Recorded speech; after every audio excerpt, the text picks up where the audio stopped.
Hello, my name is Greg Hoffman, and today I'll be presenting my paper, Mandatory Health Coverage, a brief analysis of the state of healthcare reform, universal healthcare and the individual mandate, on the eve of the 2014 scheduled implementation of the Healthcare Act of 2010 as amended.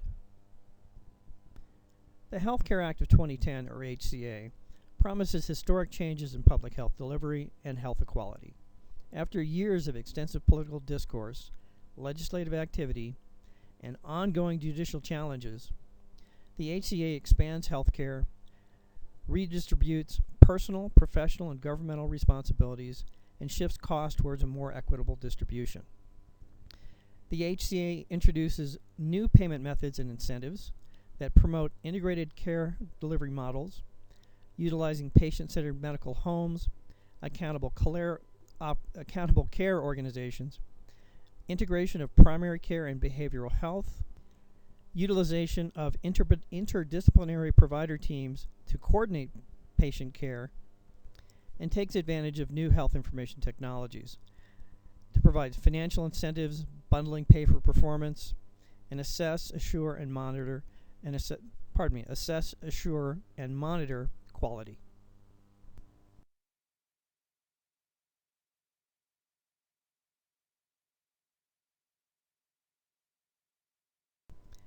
The need for universal health care is grounded in social contract theory. The origins of social contract theory can be traced to 1762, when Jean-Jacques Rousseau wrote Du Contrat Social, or the social contract.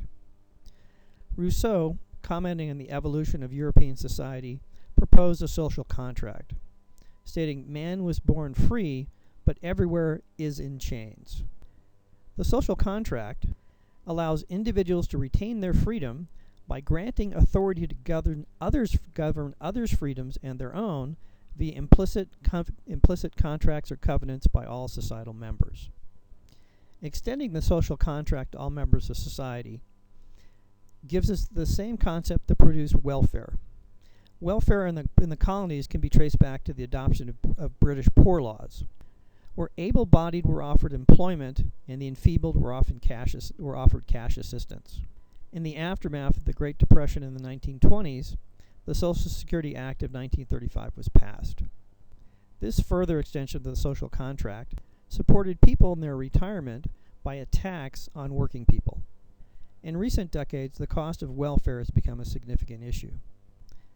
In 1996, Congress passed the Personal Responsibility and Work Opportunity Reconciliation Act.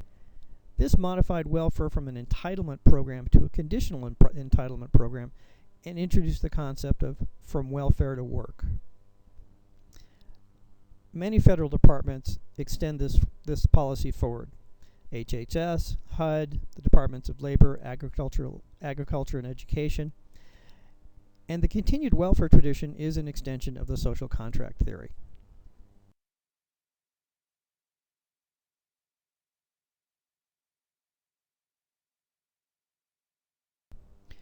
There are some 46 million uninsured people in the United States. These individuals receive the bulk of their care through hospital emergency rooms. Their unpaid medical bills do result in some cost shifting, and that does impact the rates of medical health insurance costs and medical care in general. However, the bigger issue is lack of preventative care. Recent studies have shown that some 80% of ER visits are simply due to lack of access to medical providers. These individuals experience much lower health outcomes, and their inefficient usage of ER resources causes some social concerns as well. But the main issue is that they have significantly lower health outcomes than people that have insurance. Contrary to popular belief, the primary driver in the escalating healthcare costs in the United States are not cost shifting from unpaid care. The primary driver is the implementation of very expensive new hospital technologies over the last few decades. These rising costs have driven up hospital prices but have not impacted hospital profits. They have resulted, however, in rising health insurance rates, which one would think might cut into health insurance company profits. However, contrary to belief again, The bulk of health insurance company profits are purely from investment of premiums and very, very, very little from underwriting profits. Health insurance companies, hospital companies, medical device companies decry the cost of health care, but again, they decry that all the way to the bank. And at the end of the day, most stocks are held by middle-class individuals, and the biggest problem is the fact that the structure lacks any reasonable cost containment devices or incentives. Clearly, there's a need for change in our current healthcare system. The ongoing tug-of-war between employees, employers, healthcare providers, healthcare payers, distorted employer-employee relationships, shifts in wealth distribution bring up a whole host of civil rights, ethics, control, and moral issues. A reworking of our healthcare delivery system to provide health insurance to the uninsured as well as proper health insurance to the underinsured will require inclusion of young, healthy workers in the insurance pool, some measure of cost control and rationing. The end result will be less expensive health care over time, possibly with fewer benefits. Who wins, who loses, is yet to be determined. The free rider. As discussed earlier, the free rider is really not that significant of an issue in the overall financial structure of healthcare delivery.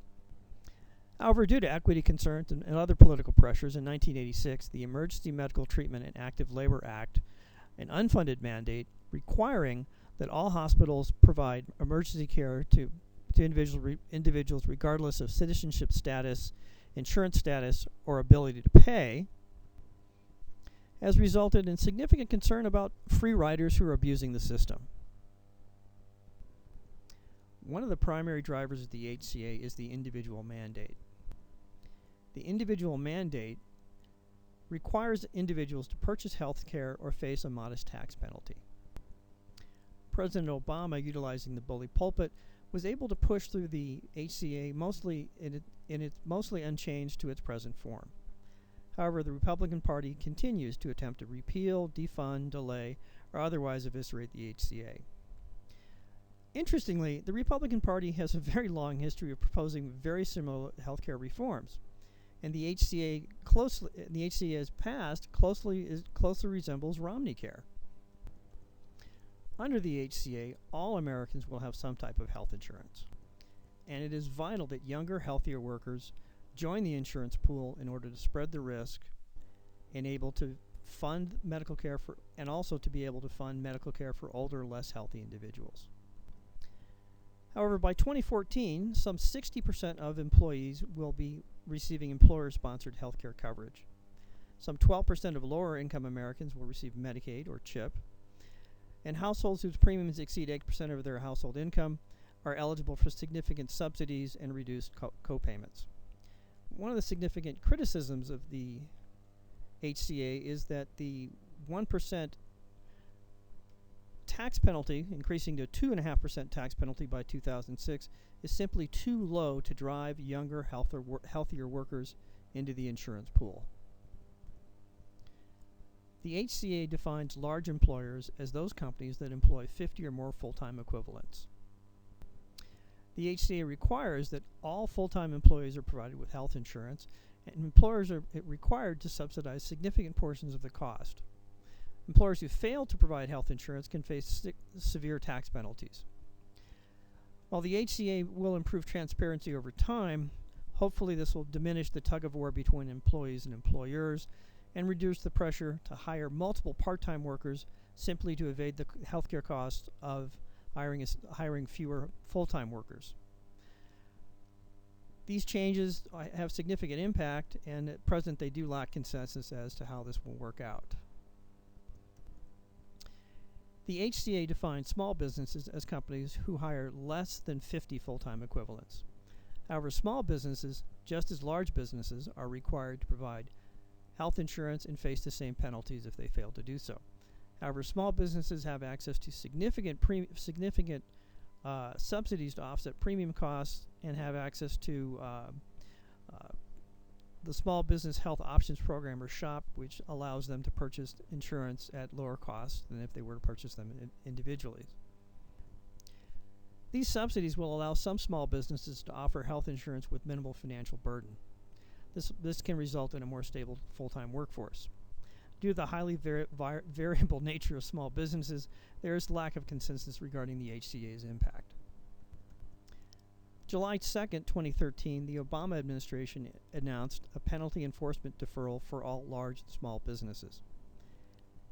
Ostensibly, this is to allow the Treasury Department to implement a one-year transition period to engineer a smoother transition to full implementation in the year 2015. This effectively delays the imposition of any tax penalties until 2015.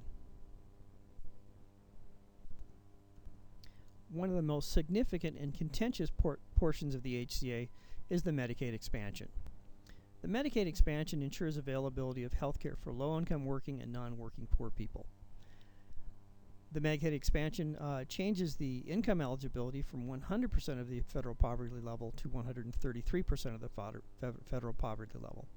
However, the requirements that all states expand Medicaid did not survive Supreme Court scrutiny. However, the CBO estimates that 93% of the costs of the Medicaid expansion will be offset by federal Medicaid expansion funding. Due to strong conservative political positions, roughly half of the states have declined to participate in Medicaid expansion, limiting the eligibility to some 400,000 people versus the millions that would be covered under Medicaid expansion as originally envisioned.